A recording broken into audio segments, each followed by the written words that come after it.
buyers, Susie Mack here from Susie Mack Creations.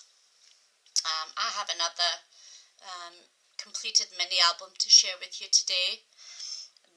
This one is a wedding album.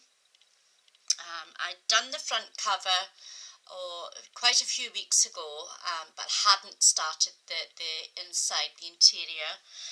So you may have seen the actual front cover on either my blog or on Facebook, but now that it's completed I can share it with you. The papers I've used came from first edition, and they're called The Promise. All I have left of it is a very tattered front cover.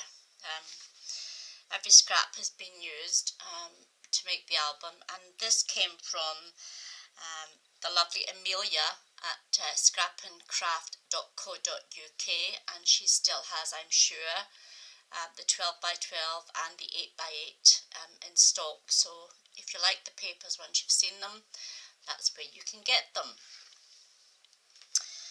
We start off with the front cover, which has quite a few elements on it. The papers, as I say, are from the collection, but I've used two sheets, and I've actually fussy cut out some of the butterflies and glittered them, and adding some pretty pearls. The wedding day is a chipboard piece from Scrap and Craft, which I have heat embossed using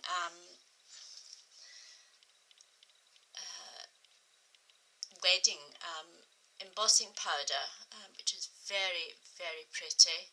The flowers are all handmade using the papers, and my Spellbinders roses dye. I've made various sizes. The little spray here and the sprays here are from Wild Orchid Crafts, and the little glittered baubles were in my stash. The size of the album is 7.5 by, I think it's 6.25. It's not, it's an 8-inch album, I do beg your pardon, so it's 8 by 6.25. I've used, again, corrugated white cardstock to strengthen the spine, which is just under the 3-inch spine, and the back, again, I like to leave the backs very plain. Little bit of lace, and I've used one of the papers with the butterflies on it. You can see the book is full of lovely, lovely pages, and lots of room for pictures and journaling. The lace here is wedding lace with a row of pearls down the centre. Again, very pretty. So we shall start with page number 1, which is the inside front cover. I've kept it very simple. I have a nice corner accent, and this is a Spellbinders die, and I've used the papers. I've cut it out 3 times to give it some depth and dimension. A side pocket, and I've just added a little booklet that can be used for journaling, photographs, and that slips in there. This page, I've used a Noor Design die for the front, and this is a tonic wood die. Here we have again Spellbinders rose die and the little flourish die. If we open it up, we come inside. I've used another Spellbinders oval die, very, very pretty. There's a pocket at the bottom, and I've cut out one of the Spellbinders card making dies and used it as a photo mount to add into the little pocket. And this closes over quite nicely. Page number 2, again I've used Spellbinders Boardability die to make a pocket, and I've added in a large photo mount, and again it's a Spellbinders die, journaling on the back, some pretty lace and petals at the bottom, and again a Spellbinders die for the top to give it a scalloped edge, and the forever word is a tonic die. Moving on to page number 3. The papers are really very pretty. This one is textured. The papers are gorgeous. Some are textured, some are glittered, some are foiled, but they're all very, very pretty. And again we have Spellbinders rose die, the Marianne Designs Flourish, and a Spellbinders I suppose leaf die, you would call it. Again, the page was made using Spellbinders Borders number 2 die, and it's magnetically closed, and if we open it up, the top has a large photo mount, which is, I've adhered it to the page, and the pocket at the bottom holds another lovely Spellbinders die, which can be used as a photo mount. Next page is, we're in the centre of the book, and it's a double page, and they both mirror each other inside, not so much obviously outside. Again, this is paper from the collection, and it's embossed this time, which is beautiful. I've used some white gossamer ribbon to keep the booklet closed, and I've added just diamante trim around to give it some bling. We open it up, and there are plenty of room for photographs. This is a very pretty pearlised card, so the photographs would mount nicely on there. You have room for 1, 2, 3, 4. You could, I suppose, put a picture in the front, but personally I wouldn't. But that would be whoever's choice once they receive it. The next page is the same as the front page, but I haven't fussy cut out the butterflies. I've just glittered them. But the same thing applies. It mirrors, this page mirrors the opposite page, and plenty of room for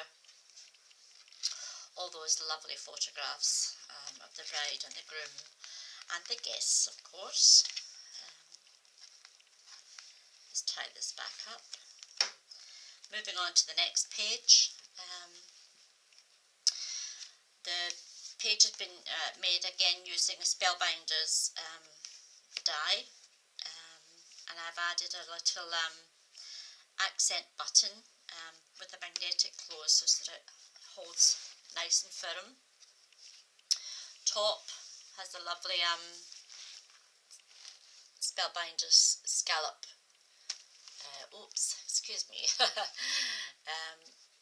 photo mount, and again I've added in a photo mount into the pocket,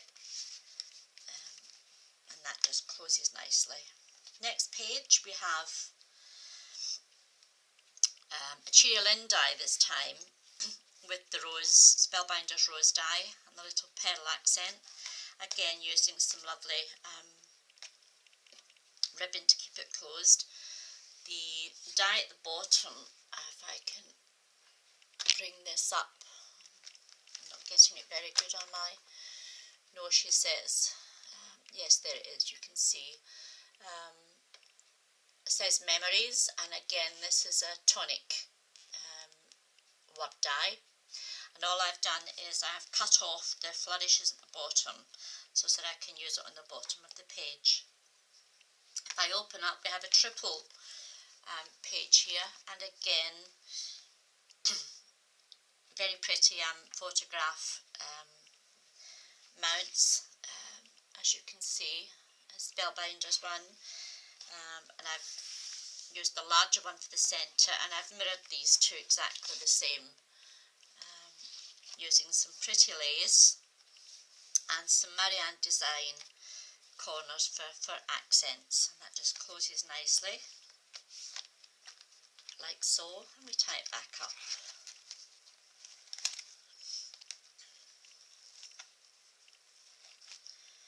Moving on, and again I've mirrored both pages to be exactly the same, using different papers obviously, but they're both magnetically closed. If I open this one up, you'll see a double photo mount, and it's ivory and gold, which are great colours for a wedding album, with a little tab, and that just closes.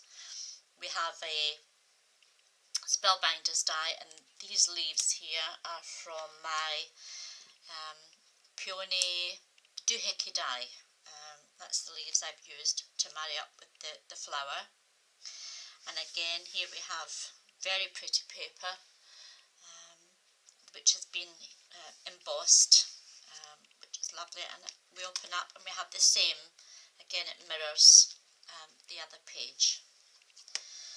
My last page was made up using, believe it or not, a free embossing folder that I got in a magazine, and all I did was I cut it in half once it's been embossed, and added the little petals and cut off the shape to make a pocket, which I think is very pretty. And again we have a large photo mount which sits nicely in there. The inside of the back page marries up with the inside of the front page, where we have the corner die, there's a side pocket, and once again a pretty little booklet to pop some photographs, etc. in. It stands quite proud, and again I haven't used a closure because I don't think it needs it. It does stand lovely on its own merit, and I think that would be gorgeous displayed on a coffee table or in a bookcase or somewhere, so that people that visit you can see all your pretty wedding pictures. That's all for me for now. I'll be back soon with another completed mini album, and maybe a few tutorials as well. Thank you very much for watching. Have a wonderful day and week ahead. Bye for now.